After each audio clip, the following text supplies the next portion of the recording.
What's up, everybody, and welcome to Show Me the Meaning, Wisecrack's movie podcast. Show me the meaning. I don't have the vocals. Yeah, it's okay. My name is Jared, and I'm joined here with our Show Me the Meaning crew. We got Austin. Yo, what up? And today, subbing in for Ryan is Raymond. Raymond, how's it going? Hey, everybody, doing well. Cool. Glad to be here. Big fan of the show. Looking forward to talking movies with you guys. Rock and roll, man. And today we are continuing with the Verhoeven train. We're going to be talking about Total Recall, the 1990 movie starring Arnold Schwarzenegger and Sharon Stone, directed by Paul Verhoeven. I wasn't sure we were going to do this one, and then I actually watched it out of curiosity, not knowing if we were going to continue the Verhoeven train or not, and then I saw it, and it was just too good not to talk about. So we're going to go ahead around and see what people think of this movie. Tell us about the first time you saw it and what's like revisiting it for this podcast. Let's start with our guests. Let's start with Raymond. Raymond, what do you think? I am a huge fan of Total Recall. I'm a huge fan of Paul Verhoeven. When Joy asked me to be a guest on the show, she said, well, I'll let you know what movie we're doing in a minute. And I said, okay, well, I'm just, thinking in my head, like, God, I really hope it's something I like because I want to be enthusiastic. And she texted me a minute later and she said, we're doing Total Recall by Paul Verhoeven. I said, fuck yeah, let's go. So this is one I've seen a ton of times. I rewatched it to prep for this. I watched the remake just to get some ideas with regards to how they compare and contrast. And I'm also I think Paul Verhoeven, his American-made films, and he did some really great movies in the Netherlands as well, but his American-made films are just this unimpeachable winning streak that is on par with any American filmmaker, any filmmaker in general. I think from like Flesh and Blood to Hollow Man, he's just doing such unreal, like weird stuff where he's critiquing the system from within the system, and it's so ripe for a show like this to be able to just dig in and start picking that stuff apart. So I think Total Recall is one of like not only the best big budget effects action movies, but also maybe the best satire of big budget action movies all at the same time. It's just so cool. There's a whole lot going on with this. Okay, so as a Verhoeven fan, just as a quick response, if possible, Showgirls, poignant satire or one of the shittiest movies ever? Well, if those are the only two choices, I would have to say poignant satire. Okay. One of the shittiest movies ever is absurd. And I've been listening to the podcast and keeping up with your thoughts on RoboCop and Showgirls. And there were times during the Showgirls episode where I was screaming at my phone, like, you're missing the point. But no, I really I've been enjoying the conversation you guys have had so far, and I'm glad to finally be able to weigh in and not just be shouting into the wind right now. Cool. Austin, what's your relationship with this movie like? Dude, I haven't seen this since I was a kid. It actually felt like the first time watching it. Like I've seen clips and there were bits and things like that I've been familiar with recently, but honestly, I feel like this was legit the first time that I saw this film. Maybe I was having my own like recall moment, the memories were interacting with the old whoever it was that had previously encountered these images, but it felt so fresh to me. And so I did a little bit of research, not like a ton. I feel like this isn't the sort of film that you should over intellectualize, but I guess it was like one of the highest budgeted films at the time that it was made, and I know that there isn't like clear numbers, but so it was like 50 or 60 million for a film made in the late 80s that's released in 1990. And I fucking love this movie, man. I think that the set pieces are brilliant. I think that it's so over the top and it's so exaggerated. And I think oftentimes when we think of satire, this is the thing where we get hung up on. I think we confuse sometimes satire with allegory. And satire is not necessarily allegory. Satire comes in a variety of different forms. And irony is the chief among those forms. But exaggeration and tongue-in-cheek humor and kind of like on-the-nose meta-commentary, those things can all be part of satire. And so I absolutely think that this is part of his big satire against like American industrial or post-industrial capitalist firms and governmental organizations and all of that shit from his European mentality. And it targets, in this film, kind of like the greed of corporate America or something along those lines. Sort of like global solar system corporation. But I think it's fucking fantastic. I think it's clever. I think it's funny. I think the action is amazing. The set pieces are amazing. And honestly, it's like you don't often think of Arnie as being a good actor, but I found him so fucking charming in this He's film. great in this. Oh, he's a force of nature, man. Like when people ask if he's a good actor, sometimes it's just like, he's a good presence. And although he's never really acting outside of the Schwarzenegger handbook, it just works. Yeah. The man looks good on camera. And not just that, but it's kind of incredible to see how devoid his performance is of vanity and ego. Like, he's the biggest star in the world at this point, and they have him like pulling golf ball sized tracking devices out of his nose, and he's doing all the like huge facial reactions and these big close-ups where he's losing his mind. Like, this asks a lot of an actor to just kind of like put aside their persona and put aside their star value, so to speak, and just like give over to the energy of the script and of the movie. And he's so game for it. And I love that about him. And even making fun of himself in a way. Yeah. That's it. Totally. All right. Well, my relationship with this movie is like Austin. I saw it a long time ago when I was young. I was probably mid-teens, and I just kind of thought of it as an action movie, just like with RoboCop and all the other Verhoeven movies that I saw when I was young. I didn't really catch any of the satire. I just thought of it as another Arnold Schwarzenegger action movie, indistinguishable from some of his more formulaic ones. But no, I had a great time watching this movie. I think this movie is awesome. I'm so happy to talk about it. And I'm really glad that we didn't stop the Verhoeven train without talking about this. 100%. Yeah. You have to keep going after this too. We won't get too deep into the other ones, but like Starship Troopers is a must. Well, we did that one, but did you already record that one? Yeah. Awesome. We actually, this is our first Schwarzenegger movie. Oh, no doubt. Yeah. Can't believe you've never done like Terminator. Seems like we never have. Identity and artificial intelligence and all that. It seems right up your alley. It's almost too on the nose, though, right? Like so, we would rather do sometimes Big Boss Baby. Yeah, Boss Baby. Hell yeah. Episode 2? I still consider I consider Mother to be episode 1. Yeah, Mother was definitely F1. So that's a good place to start. You should definitely end with Mother too. Whenever you've decided to wrap up the show, I think that would be a nice loop in the same sort of vibe of that movie. I think I'm still gonna hate it, but anyway, let's go into a recap of Total Recall. So, after experiencing troubling dreams involving a mysterious woman on the war-torn Mars, construction worker Douglas Quaid decides it's time for him and his wife Lori to take a vacation to Mars. With Lori not wanting to go, Quaid decides to go to Recall, a company that will implant memories of a vacation. Douglas opts for the secret agent ego trip vacation, but when they try to implant the memory, it unearths suppressed memories of him being a real secret agent. So Recall wipes his memory and sends him back to his normal life, where both his friend and his wife try to kill him, his wife saying their marriage was just an implanted memory and that she was hired to look after him. Quaid soon learns that his name used to be Hauser and that he used to work for a man named Cohagen who is currently pursuing him, but switched allegiances when he learned of an alien artifact on Mars. Hauser directs him to Mars where he meets Melina, the girl from his dreams. Quaid soon encounters two men who claim to be from Recall. They tell him he's suffering from a schizoid embolism and that everything he's experiencing is a fantasy. His body is really still at Recall. After Lori comes in to back up the doctors, they offer him a pill that will keep him from being lobotomized. Quaid refuses, and along with Melina, kills them all. Quaid escapes to Venusville, which is populated by irradiated mutants. Unable to track down Quaid, Cohagen shuts off the air circulation, slowly suffocating the citizens. Quaid is then introduced to the mutant leader of the Resistance, Quato, but soon Cohagen and his men descend on the Resistance, killing most of them. Quato, right before his death, tells Quaid he must turn on the reactor.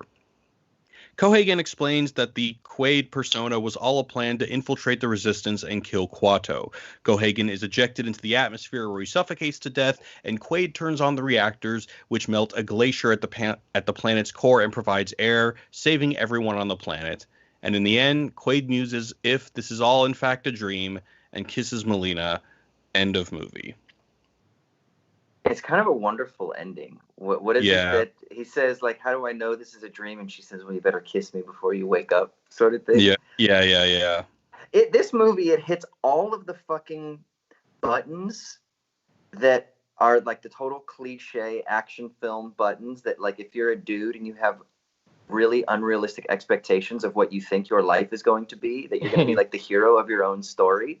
This film is like, here you go. This is just a mirror of you being the hero of your own fucking story. Sure. Getting the girl, blowing everything up, surviving improbable explosions, you know, going through a world, a crazy world where there's mutants and all this other shit. Everyone is coming after you. And not only do you get one hot chick, but just like James Bond, you get two hot chicks. You get the bad hot chick and you get the good hot chick, right? So, I mean, it's so great in that sense. Yeah, and I love how the guy at Recall frames it as this is an ego trip, and then basically once the dream starts, it's your formulaic action movie taken to like the nth degree, and it's kind of an interesting thing about action movies as ego trips, or like is a movie a vacation for your mind. Cool. Yeah, I just emerged out of a deep video game hole. So I decided to have a staycation, right? And I played Jared had been begging me to play The Last of Us Part 2. And I mean, he didn't have to really beg me because I'd been wanting to play it. I just time. But so I finally got around to it because I had a little bit of a break from work. So I played The Last of Us 2, but I wasn't satisfied. So then I went back and I played Uncharted 4. And that was amazing. And then I wasn't satisfied. So I played the new God of War. And now I'm still not satisfied. But here's the thing. What the hell? Where's this going? I went deep into this, like, be the hero of your own story sort of thing, right? And especially with, like, Uncharted and God of War. You're like this dude who's like this force of chaos and powerful, or charming, like in the case of Uncharted with Nathan Drake, right? You're like charming and you get the girl and you get the treasure or whatever it is. But it is really funny how you get to play out these fantasies, especially in the video game world. But prior to video games, what we had were action films where we could play that out, unless you did like role-playing games or something like that. But really, it's like the action film was the quintessential get lost in your own hero's journey, you know? Yeah. And I think that is like the cornerstone of the satirical element of this movie, which is like, if Recall is essentially an entertainment company, they're putting these first-person memories in your head the way that like a VR experience might happen, or, you know, it's similar to a studio producing a movie that's just like tailored for this one person. I think it's very telling, and obviously, like, it has to be coming from Verhoeven that, like, this is a movie about a studio that produces first-person memories of you committing egregious acts of violence against other people, and then has no compunction about, like, planning those memories in your head as though they were real and sending you back out in the real world, presumably to, like, process that trauma, or, I mean, even scarier, just, like, not have to process any trauma and feel like, oh, yeah, I have a very visceral memory of murdering like 70 people on Mars, and I can just wake up at the end of the day and be like, yeah, I'll just go back to my job at the construction site where I'm a jackhammer guy, and like not have to deal with that in any way. Like, they never get into that. And I think that is, to me at least, like the cornerstone of the satirical element of this film and what he has to say about American blockbuster movies in general. Because there is almost a kind of tension, I think, in Schwarzenegger's character, because on the one hand, he is a bit of an everyman, or he's written like a little bit of an everyman. Sure. He says things like, honey, I was meant for more. I want to be somebody. Yeah. He's married to 1990 Sharon Stone, right? And he has a body chiseled out of stone, and like, and he's sitting there like, it's not enough. Like, what more do you want, man? and can we just talk about his job? He is just this chiseled, ridiculously epic 8-time Mr. Universe body dude, just seemingly just hacking away at just pure stone. It's just the most no clue what they're masculine building. thing. It's the most masculine thing you can imagine. Yeah, they never show the construction part of his construction job. It's just destruction. It's just him just hammering into the ground and talking to his friend about how he wants to dream about murdering people, essentially. Like, it's psychotic. Like, that's the thing that's so beguiling about, because the big question at the heart of this is like, is the movie, once he goes to recall, is the movie actually happening, or is that the memory being implanted? But that movie is not really that different from the first 20 minutes, where it's like, he lives in this extremely weird, heightened world. He's acting as though he isn't Arnold Schwarzenegger. Like, you could believe that this is a guy who was a big action hero, who was a spy, who has had his brain wiped, because there's no other way to explain where he is in his life at the beginning of this movie. Like, it just doesn't match up. Yeah, there's something interesting there. Mm-hmm. Have you guys read the Philip K. Dick story? Have you?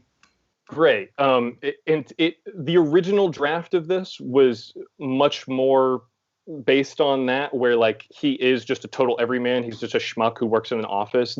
When this was first written by Dan O'Bannon and Ronald Shusett, they had Dino De Laurentiis attached to produce and Richard Dreyfuss attached to star as Quaid, which is obviously extremely different movie. Yeah. Yeah. And then it went through other hands, like Bruce Beresford was attached for a while with Patrick Swayze attached as Quaid. And then eventually David Cronenberg was attached as director, and he was the one who made up Quado, which is like, yeah, that tracks. By the time it landed in Arnie's lap, he had wanted to work with Paul Verhoeven since RoboCop, because he tested for RoboCop, but they literally couldn't make a suit that would fit him.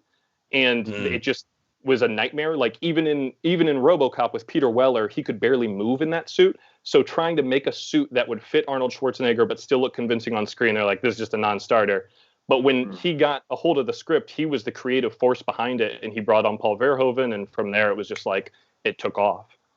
Yeah, I did hear that the original short story, that it's like, everyone says it's loosely based off of, and I think they emphasize the loosely on purpose, is that, Philip K. Dick typically does this anyway, goes into sort of like more metaphysical speculations and philosophical musings. And the thing that's really kind of like nice about this film is there's like an intentional, what's the word I'm looking for? Not superficiality, but there's an intentional, I mean, in the technical sense, it is superficial, but there's like a sort of intentional banality to the exploration of this, that I think, and it also fits really well into why Verhoeven is critical of the remakes of RoboCop and of Total Recall, for why they weren't successful, is he says, because they don't have the humor in them. And I think there's something about this tongue-in-cheek superficiality. We might really call it like a sort of, and I know this word gets thrown around so much, but I think that sometimes it is warranted, but it is a very sort of postmodern satire, in the sense that it's not really kind of like leading us, trying to usher us into some sort of like moralizing tale, like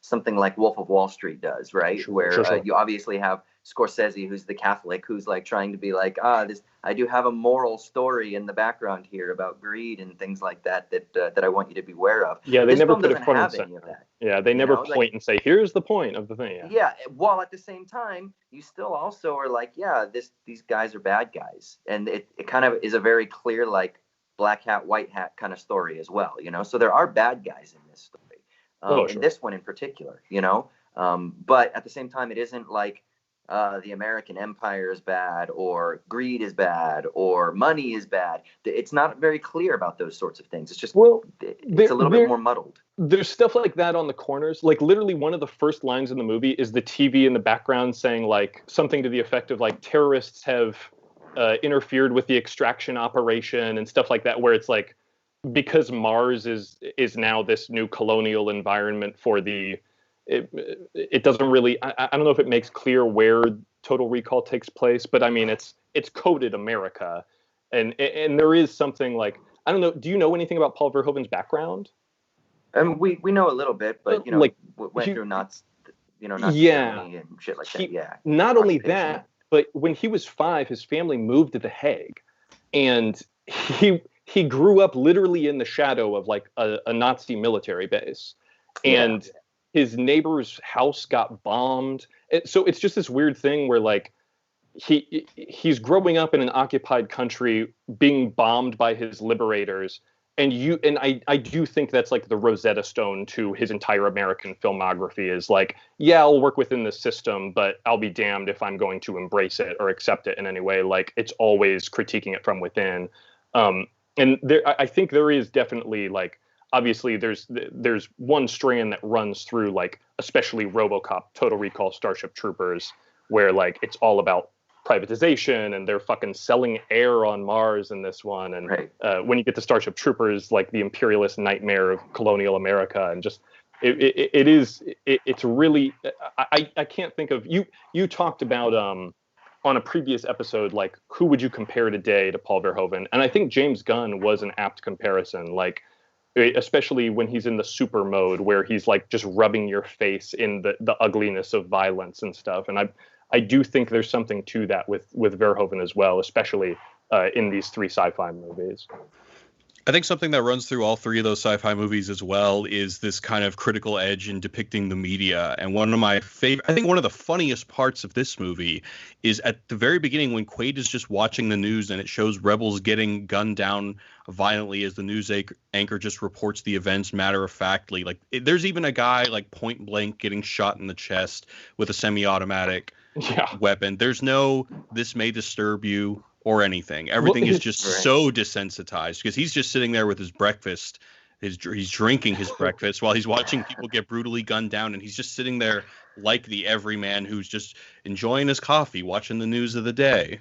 It's a world like in what's the place called? Venuscelia or whatever. Venusville or something. Yeah, something like that. When Michael Ironside, who's my favorite actor in the world, I think now, I always forget about him, but goddamn, he's amazing. When he and his goons, when they break into the kind of like to the bar or whatever, it's so amazing that everybody in the bar also is equipped with automatic weapons. So this is a world where it's not just like the police force and not just like the resistance people, unless are we supposed to think that they're all a part of the resistance or whatever? Like, whatever this world is, it's just everybody has a fucking Uzi, you know? Yeah. Yeah, it's just become like the last frontier and everything. And that thing you brought up, Jared, about the someone just getting gunned down on the news, that reminds me so much of y'all brought up the Nukem game on RoboCop, the RoboCop episode, and there's a great moment in Starship Troopers where, because that whole movie is supposed to be designed as like a propaganda film made by the people who are starring in it, there's the scene where the kid, or they're showing like a commercial for like enlist in the Federation, blah, blah, blah, become a citizen.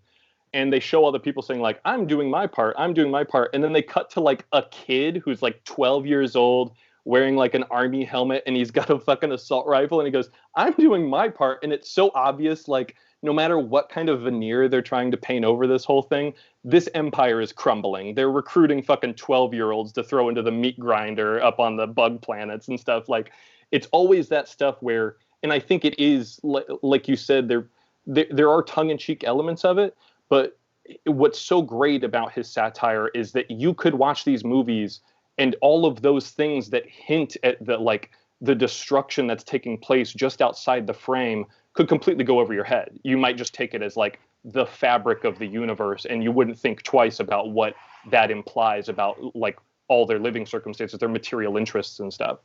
Totally. Yeah, I mean, that was one of the things that was like, because, we did Starship Troopers like a year ago now, or almost a year ago, 8 months ago or something like that. Oh, I think it's been longer than that. It's been maybe I don't know. Well, maybe a year and a half. Yeah, anyway. It could have been 2 years ago. Who knows? Who knows? Fuck. Yeah. But that was one of the things that that really kicked off the debate was like, is this even a satire? Like, is this an intentional satirical? Are the humorous elements intentional? Like, and where is that dividing line? Like, I know some. And that was like me. That was like me fresh into Verhoeven. Yeah, exactly.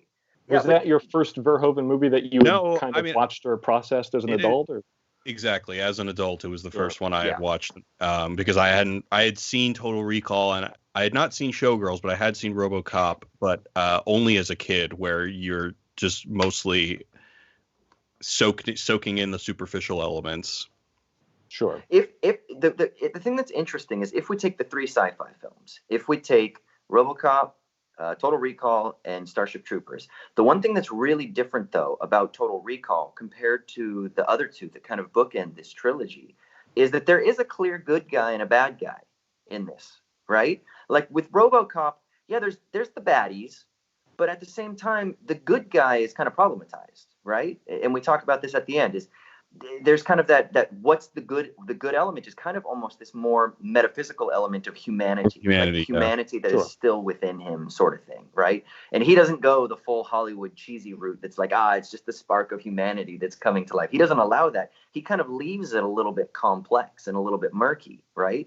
And then in Starship Troopers, again, you love the killing of the bugs, and you never know, like, the whole idea, the propaganda, the idea that, like, some sort of asteroid or whatever it was that was sent by the bug colonies, did they actually send it in self-defense, or was it just made up entirely? Was it like a false flag operation? We never hear any of it, right? All we ever hear is the news from the side of the propaganda, which then initiates the invasion of the bug colony or whatever. But the idea is we never really know who the good guys are and the bad guys are. I mean, we kind of have elements of corruption within the systems, and maybe that's it. The systems are bad.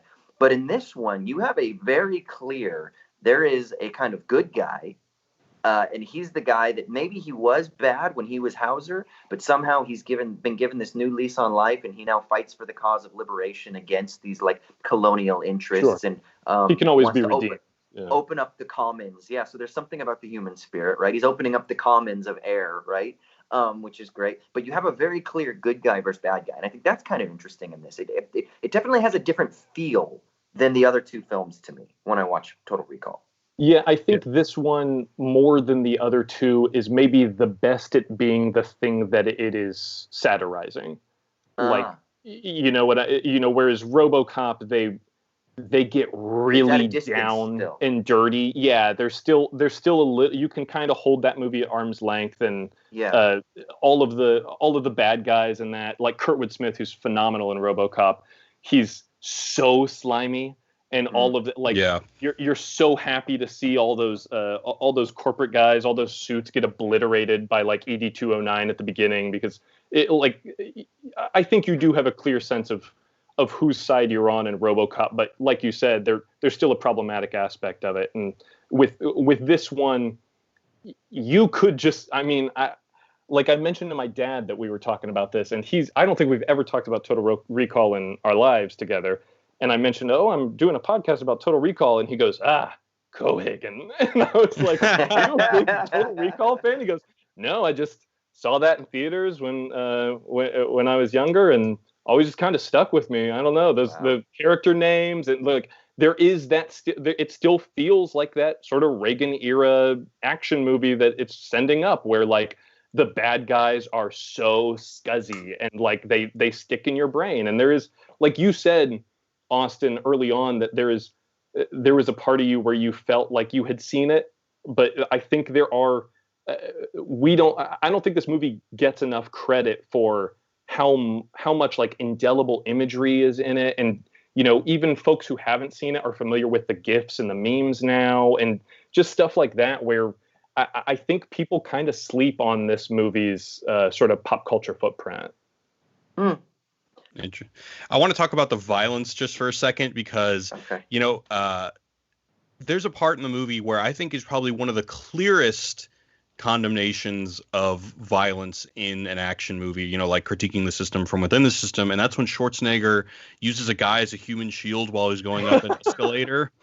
The guy's body turns into a bloody rag doll, and then he throws the guy's body at his assailants. And then there's just one shot, which is beautiful. It goes by very quickly, where we see everybody step over the dead body as they pursue Schwarzenegger. I mean, that one shot is just so beautiful. It is the cherry on top of a really good sequence, and that comes back to, like, once again, just the over the top visceral nature of this violence that they're projecting into his head, or not, whatever the case may be. Like, there are violent maimings and explosions in this that would be the big final action scene of any other movie, and in this one, it's just like. He's just murdering this guy who doesn't even have a line or a name. And it's just like, that dude who absorbs like 20 bullets like a sponge and then just gets tossed aside, it kind of raises a challenge to your assertion that there is a clear good guy in this, Austin, because that is like so inhumane for him to just, all right, and I'm done with you. Like, it is fucking lunacy. Yeah, so we've talked about we've talked about Marvel films in the past and how their violence is so kind of whitewashed and sanitized.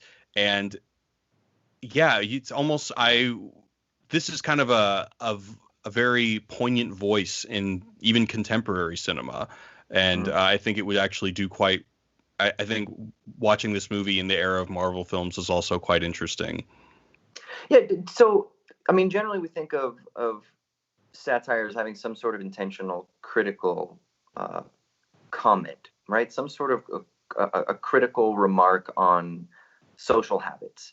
And so do we think that this film is criticizing, I mean, obviously it could be directed at multiple layers, but do we think it's more in like targeting the violence that is in action films? Or do you think that it's kind of also using the action film to critique militarism more broadly, which obviously then comes to full fruition in something like Starship Troopers, but there's still something about like the militaristic mentality. And the reason I'm so sensitive to this is, as somebody who's American, who's lived abroad for like over a decade off and on now, when I'm in European environments in particular, but now I live in Australia where they don't even have like handguns anymore because of they had the one mass shooting in the 90s. I can't remember when it was. Yeah. And then they kind of like just banned all that shit. You have hunting rifles, you know, on the farms and shit, but that's pretty much it. Yeah. But like when I'm in Europe and things like that, I remember one time I was at a conference and I said something, we were out drinking and something like that. And someone asked me a question and I was like, oh man, I don't know. You put a gun to my head and asked me, and she got like really offended at how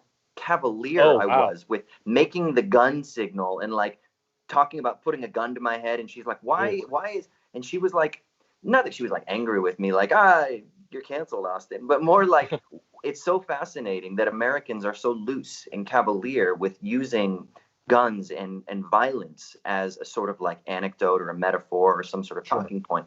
And so I wonder then, as a European, and then especially as somebody, as Raymond just reminded us, as somebody who kind of grew up under Nazi occupation and witnessed, I mean, didn't he actually at one point, like something about the bombing, didn't he like witness somebody get murdered too? Or something like that? I can't. He said he's seen a bunch of people like dead and maimed in the streets and stuff. Right. So is there like a heightened sensitivity to violence, which of course is ironic that he then would just make these exploitation films that are just so gratuitous, right? Well, I think the point to the gratuity a lot of the time is to sort of pivot away from the way that violence is sanitized. Like you even said, I think in the RoboCop episode, that so much of his visual style is about like, you said something to the effect of like just kind of making you confront this stuff, or in so many words, like kind of just rubbing people's face and like, is this what you want? Is this what appeals to you? And whether it's, you know, the culture of excess or greed or everything that's on the TV and RoboCop and stuff like that. But I do think there is, and it's the reason, like I said, it kind of reminds me of Super, the James Gunn movie, where it shows like the actual consequences of violence, that like you don't just shoot a person and then walk away and then their body dissolves like a video game. Like there's blood everywhere, and like it's gross, and it spreads, and it's like it gets on you and you have to carry it with you. And there is something to that where I think like Marvel movies are a great counterpoint, where it's just like, or even, I mean, because we're talking about Total Recall, if you've seen the remake, pretty much all the bad guys are just automatons with rifles. They're all just robots. So they can just blow as many of them away, and there's absolutely there's no humanity. There are no stakes to it, at least insofar as like them having to consider the gravity of taking another life. It's just, it stands as a perfect counterpoint to how studio filmmaking sanitizes violence, to see these guys just explode in geysers of red squibs. It's just, I think there is something very pointed about his approach to violence. Is just like, what if I turn this up to 11? Is this still what you want? And sadly, I think a lot of people watch the movie and they're like, yeah, this is exactly what I want. Yeah, your dad's I just need response to reminds me. apologize real quick. I have like a person blowing leaves in Oh. my side yard. So for people listening live right now, if it gets loud, it's 8 a.m, which is Maybe just crazy. mute yourself when you're not talking. Yeah, I'll do that. No, but I was gonna say, Raymond, your dad's reaction to the movie. That I wasn't gonna bring this up, but another thing I'll always remember Total Recall about is when I watched it the first time as a teenager. My mom's friend was over, and my mom's friend is just like a very kind of proper Southern girl. And she said, "What movie are you watching?" I said, "I'm watching Total Recall." And she said, "Wow, when I saw that movie, I didn't know a movie could have so much action." And so I've always remembered that because I never, when I was a kid, I was thinking, oh yeah, I guess it's got a lot of action, but there is something to the over the topness that really sits with people, and remember the violence of this movie in particular. Sure. And it also, even today, there's no other movie that looks like this. You know, Rob Bottin, who's just a makeup effects god, who did the effects for this and RoboCop, and he did Basic Instinct with Verhoeven, but he did like John Carpenter's The Thing, and he did The Howling, like just some of the most incredible prosthetics and animatronics to ever be filmed. He has this thumbprint. Like when you look at the effects in this movie, there's a sheen to them. They're sweaty, like they exist in the space. And then you contrast that with like just CGI garbage. Like every single time I see a Marvel movie, it's just basically just another 9/11. There are entire cities just completely leveled at the drop of the hat. And then they act like, oh, disaster was averted because these 6 guys in masks are all okay. Like there's no weight, there's no gravity to that. And I do think that, like we're, kind of mentioning before, there is something about these effects that sticks in people's minds. Like I have never seen anything as weird and complex as the head exploding when he like lifts it off of his, and just the way that they did that, and how you have to, the care and attention to detail that goes into each and every one of these like big specific effects, where like they have the one head that opens and they have the one head that lifts. They have to make like 4 different versions of that because they all do exactly one thing. And it just is like, I don't know how you can watch this movie, especially like I did, watching it back to back with the remake, and not bemoan the loss of practical effects and the magic. Oh, absolutely. And, that's like one of the things that we don't think about first when we think about Verhoeven, though, right? We think about like sex, sure, and we think about violence, and we think about flash, but we don't really think about like the technical aspects of being a filmmaker. And this is one of the things that, as a manager, as somebody who's managing a team of people to try to realize this creative vision, he does a phenomenal job. He also does. There was an action scene, and I don't remember exactly where it was, but it's where they like break into this cave, and it's just like one of the dozen like big action scenes. But the amount of coverage, I was like, they must have taken 2 weeks just to shoot people with guns, because the amount of angles, the amount of extras, the amount of explosions, the amount of walls getting torn apart with these vehicles that have these fittings mounted on them, like it was. Oh, when like he's getting drilled by the car. That's another one. Yeah. You know what that reminded me of? Tetsuo Iron Man. Iron Man. That's a crazy fucking movie. That's a fucking movie. I was like the drill, and like he's like, the guy driving is like, I'm gonna drill you, or whatever the fuck it is. Like there was this weird sexual violence in there as well. And obviously they're like phallic. And then when he kills him, he says, "Screw you!" Yeah. Screw you. Yeah. So I mean, obviously it's the screw, and so it's like screwing him, but there's also the like double entendre of sexuality there. And obviously the film is laced with all kinds of like sexual energy. You've got good-looking, sweaty Arnie with his muscles pulsating while he's jackhammering, or while he's in bed, and Sharon Stone, like how does she satisfy him? She's like, is that better? Like, I'm just going to use my sexuality. Like, come on, man. It's just like, it's so heightened. It reminds me of like fucking Silk Stockings, or like one of those like softcore porn things that you would have seen on late night, like Showtime Skinemax, It has that vibe to it too. Yeah, where everything feels like there's some scenes in that brothel on Mars that feel like weirdly overlit. And there is a weird energy. Like every time Arnold walks into the room, it's not just Sharon Stone and the I can't remember the actor's name that plays the woman of his dreams, but virtually every woman with whom he interacts is like putting the moves on him, even like to the point where Thumbelina, and also the one who's doing her nails. Yeah. But then Thumbelina, the little person that works in the brothel, I think literally her only line in the movie is like, "Hey, let me know if you need help fucking that guy." Yeah. Everybody not just on Earth, not just on Mars, everyone in the galaxy wants to fuck this guy. Yeah. And it's one of those things that comes back to like the first 20 minutes aren't that different than the implanted memory. Like it does beg the question of like, why does this guy need to go to recall? He seems to have a few things going for him already. And it does kind of help sell the notion. And I know that, it's all up in the air, but it does help to sell the notion to me that what happens after he goes to recall is actually happening, is just because like, there's just already this weirdness to the world and this kind of like this sense that the only reason he would ever be drawn to that is because he had these weird repressed memories of his former life. Like I don't know. In the world of the story, are we meant to? Do you think that we're meant to sense some ambiguity about whether or not this whole thing is a dream?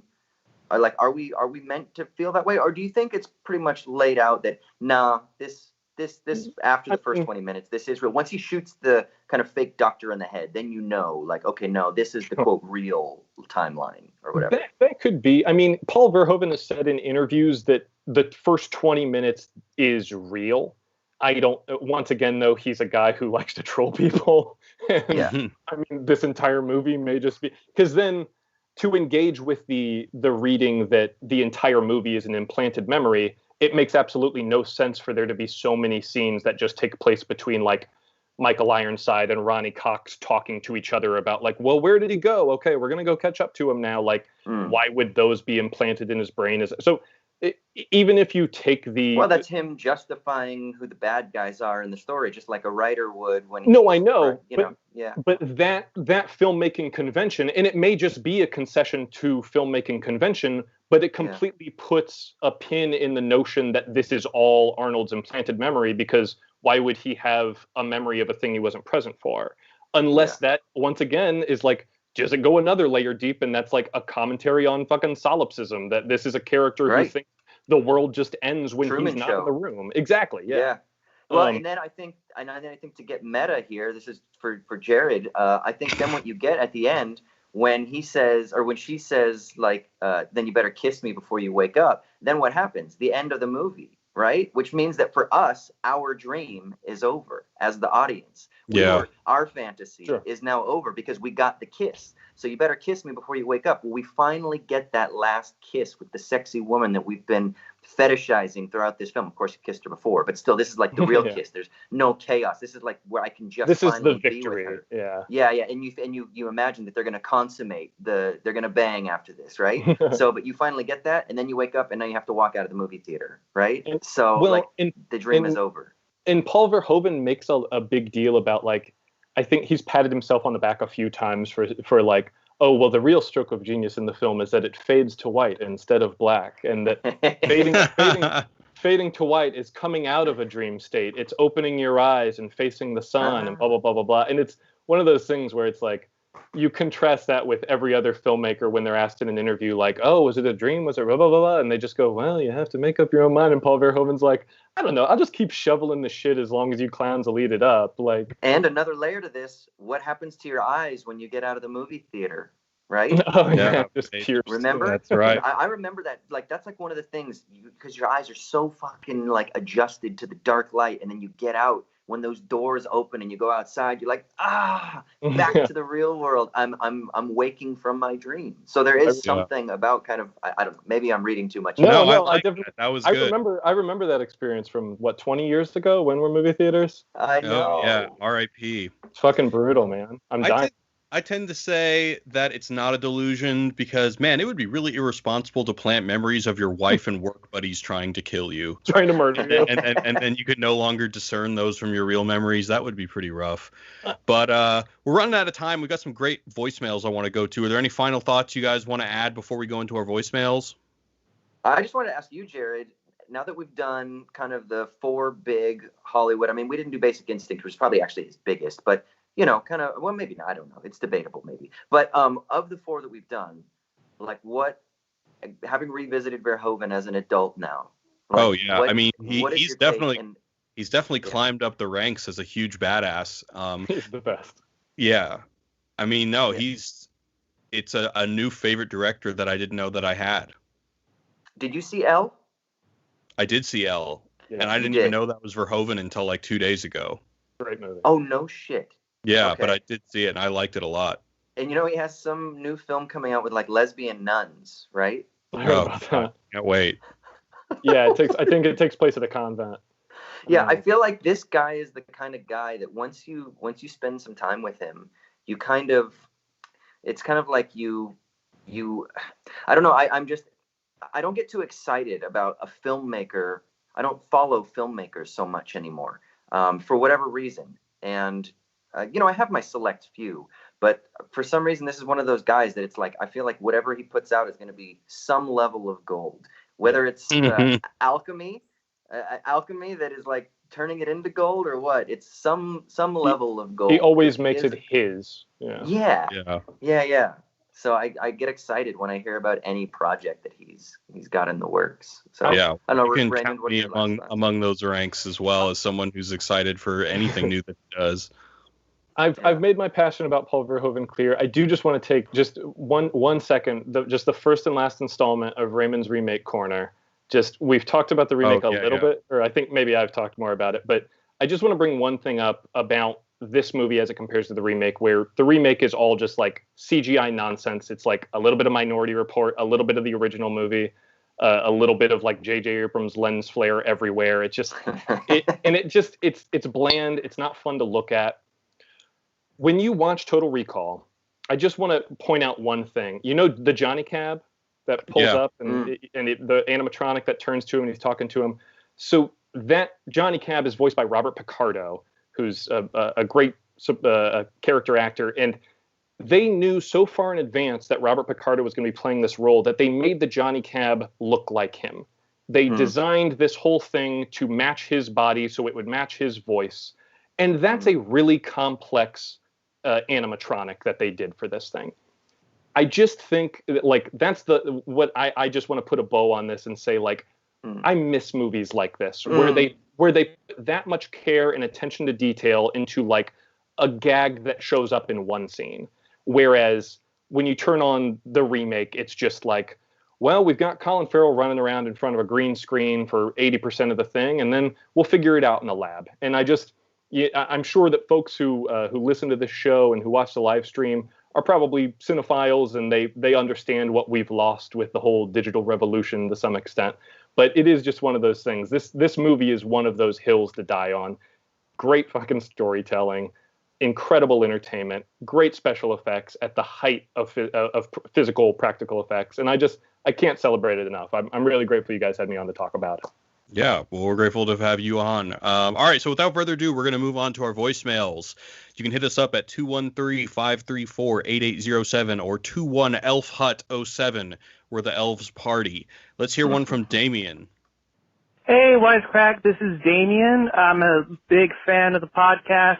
I just got finished listening to your Paul Verhoeven double feature, RoboCop and Showgirls. And while you were listing the movies, Starship Troopers, Basic Instinct, and so on, I noticed none of y'all mentioned Hollow Man. I've always liked Hollow Man ever since I was a kid. I remember very vividly my mother taking me when I was only 5 or 6 years old to go see the movie. I just wanted to know what y'all's opinion on Hollow Man was. Thanks again for taking my call, and keep on keeping on. Well, now I know what the next movie I'm going to watch is because Hollow Man is another movie that I saw when I was a kid. And I saw Hollow Man when I was in like 4th grade, I think, when it came out in theaters. And all I remember was that there was like too much nudity in it, and it made me really uncomfortable as a kid. Wait, this is Kevin Bacon, and where he's like the Invisible Man. Yeah. The scientist, yeah. And it has Elizabeth Shue in it, who was like the love of my teenage life because of Karate Kid and Adventures of Babysitter's Club. So I remember that, and that's all I remember. I just remember the bit where he like sneaks into the girl's room and Like And he's starting to get undressed, or like he's yeah, like, that's all I remember too. Or that's, there's like a girl that's sleeping and he just yeah, like that's what it is. He like gropes molests her. her or something. Yeah, Yeah. yeah. All I remember about the movie is that Kevin Bacon, science experiment goes wrong. He becomes invisible and becomes a creep. That's all I remember. That's all I remember too. I remember a lot more than that, but I'm sure we don't have a whole lot of time. All I'll say about Hollow Man, because I probably have the most vivid memories of this movie because I think I watched it again like last year. It, much like everything Verhoeven does, it's knowingly transgressive. There was this weird kind of like series of Universal monster movies that happened in the 90s where like Jack Nicholson and Wolf was like a take on the Wolf Man, and this was kind of a take on Invisible Man, and there was like Mary Shelley's Frankenstein and Bram Stoker's Dracula. So there was this weird, loose kind of like lightly eroticized Universal monster resurgence in that kind of sort of decade there. And he takes this Invisible Man, which the original Invisible Man is one of my favorite movies, and I love it so much because it's the one Universal monster movie that explicitly says the monster is man, and he takes that to the nth degree with Hollow Man. It's really, really like really ugly at parts. There's some really like troubling scenes like sexual assaults and stuff like that, but it is this guy who is so hubristic, who pushes himself to his physical and mental limits. And then when he disappears and becomes nothing, he realizes like that is an absolute power, and it corrupts him absolutely. And on top of that, incredible special effects showcase. Like they make a point out of like, they had to have sat down in a room at some point and made a list of how many things an invisible person can walk through that will give the suggestion of them as they pass. Like he goes through fog, he goes through smoke, he goes through a swimming pool, and you see the water rippling around nothing. It's a really good movie. I think it was unfairly maligned. It pretty much sent him packing back to the Netherlands. He hasn't made another movie in the States since. And I think it deserves another look. If you haven't seen it, give it another shot, or give it a shot. Awesome. Well, I'm glad we had you on to give Damien some love for Hollow Man. Let's hear one from Delaney. Hey, Wisecrack, Delaney here. Long-time listener, but first-time caller. I wanted to comment on the Show Me the Meaning episode of 2001: A Space Odyssey. One thing that I don't think was mentioned explicitly was the theme of birth and death. The spaceship in the film has kind of the shape of a sperm, and after it reaches Jupiter, which looks like an egg, we see the star baby appear. There is also the birth and death of technology, from the use of the bone, kind of the birth of technology, to the destruction of HAL 9000. And in addition, we also see two discussions of birthdays, which is significant considering how little dialogue there is during the film. I would love to know what you guys think about the themes of birth and death in 2001: A Space Odyssey. Thanks, guys. So I wanted to respond to this with another email that we got from our fan that I've probably pronounced his name wrong incorrectly before. I think it's Joao, Joao.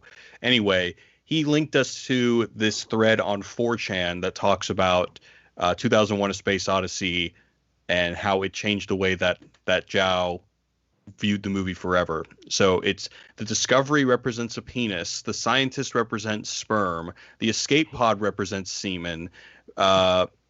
Many scientists' sperm die on the journey, only one survives. The monolith represents a vagina. The Stargate sequence represents the fertilization progress. The Renaissance room represents the womb. The sperm develops into a child. The child exits the same way it entered, through the vagina monolith. Also, the reason the room is decorated with Renaissance art is because the word Renaissance means rebirth in Italian. And so I just imagine Stanley Kubrick with like a whiteboard and a bunch of yarn explaining this to Keir Dullea, like, no, don't you understand? You're a sperm. That's all you'll ever be is a sperm. The Charlie meme from It's Always Sunny. Yeah, exactly. Exactly. All crazy, and he's like all crazy-eyed, and he's like, you see. I just imagine Keir Dullea and the crew just sitting there like, whatever, man. Pepe Sylvia. Great movie, though. Yeah, you know, I had a really long discussion with a good friend of mine who's an expert in like Renaissance art and history of ideas after this, and he's also a kind of a cinephile. And we were talking about the distinction between someone like Tarkovsky, who makes Solaris as a direct response, right, and somebody like Kubrick, and how Kubrick is oftentimes viewed as being this cold filmmaker. And we were kind of trying to work through kind of how that's an oversimplified critique, but that there is something about technology, there is something about the human, about a sort of like materialism that you get in that you get in Kubrick. Whereas in Tarkovsky, there's more of an explicit mysticism. So I was trying to think through this in relation to like that Star Baby moment. Like, what's up with that Star Baby moment? And actually, I think that that's where you don't get the coldness of Kubrick, but you actually get this warmth. And maybe it's through, and I can't remember what was her name that gave the voicemail that asked about Delaney. Delaney. The point about like birth has to do with something about natality, right? With like fecundity, with vibrancy. And I think it has something to do with the way that Kubrick views the human spirit. And I think for him, as opposed to Tarkovsky, where Tarkovsky kind of allows for some sort of mysterious or ethereal or esoteric thing to exist. Whereas for Kubrick, it's all about like the human itself.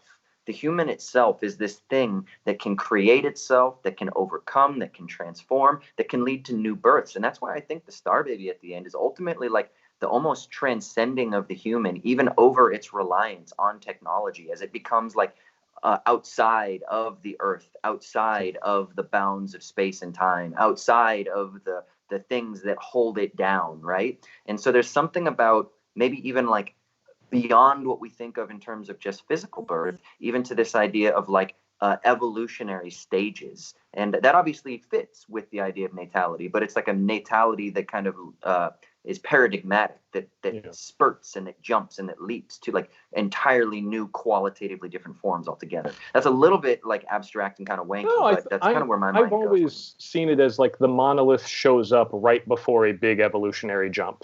And when he's in bed at the end of that and you see his life pass before his eyes and everything, and then he's confronted with the monolith and then transcends the earthly realm, or at that point the Saturnly realm, or whatever planet he's on, or Jupiterly realm.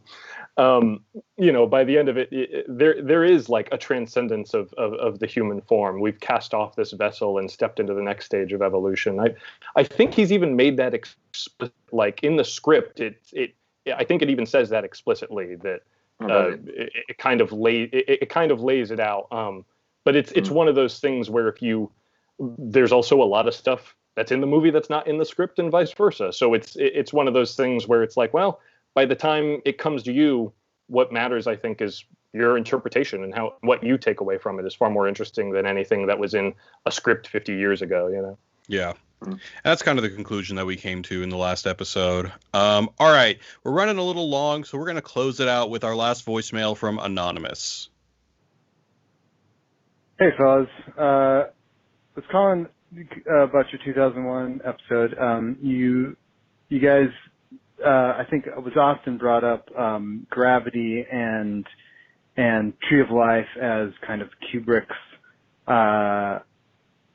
their kind of version of 2001. I don't know if you guys have all seen it, but that's kind of how I see Twin Peaks: The Return. I know David Lynch has God, I love it so said much. That he, as far as filmmakers go, he was very influenced by Stanley Kubrick. I mean, I think he's one of the rare filmmakers that isn't necessarily a cinephile, although he is big fans of other filmmakers, but he's just generally like being a painter, influenced by other things. But, I mean, the famous episode 8 where, he goes inside of an atomic bomb. I mean, that is straight up it's so Stargate. Good. And I think that there are elements of that, granted in a very Lynchian way, that really are kind of playing with technology like magic. The way that Mr. C kind of has this bizarre ability to kind of tinker with technology and make it do bizarre things. And I don't know. I think that is Lynch's magnum opus. I think it's the most brilliant thing ever. And I imagine it would be almost impossible to talk about in an hour-long podcast, but I would love to hear you guys' take on that. It's the most unique piece of filmmaking ever, and I definitely see it as an 18-part film, not as a TV show, but would love to hear your guys' thoughts. Anyways, great work. Wow. Thank you for that, Anonymous. I mean, so people who know me well in my life know that I'm obsessed with Twin Peaks: The Return. I've seen it 3 times. Every single time has been great. I'm considering watching it a 4th time. I've got, Twin Peaks blanket on my wall. And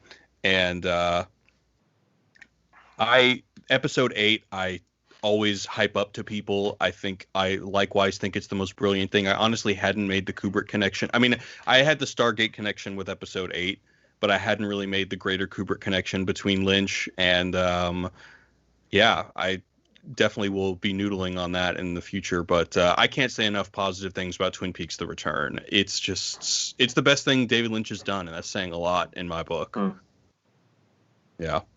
All right, guys. Well, normally we would go into some emails as well. We don't have time today, but you can continue to hit us up at movies@wisecrack.co. And we'll be back in 2 weeks with another film. I want to thank Raymond for joining us. Raymond, it was really great having you, man. Yeah, thanks so much for having me. It was quite a pleasure. Is there anything that you want to plug? Oh, no, I don't know. I mean, you can follow me on Twitter. I'm at Crematoria, Creamatoria. I think I've got the same handle on Letterboxd if you want to keep up with what I'm watching. But other than that, not really. I'm just grateful for the opportunity, guys. This was a lot of fun. Awesome. We had a lot of fun, too. And Austin, where can people find you on the internet? Yep. Hit me up on Twitter, Austin_Hayden, on Insta, AUS_HAY. I've got a YouTube channel where I muse about politics, philosophy, and reading through the Bible and other random shit, whatever strikes my fancy. And hit me up, yell at me, comment, contribute, all that good shit. Cool. All right, guys. We will see you next time. Peace.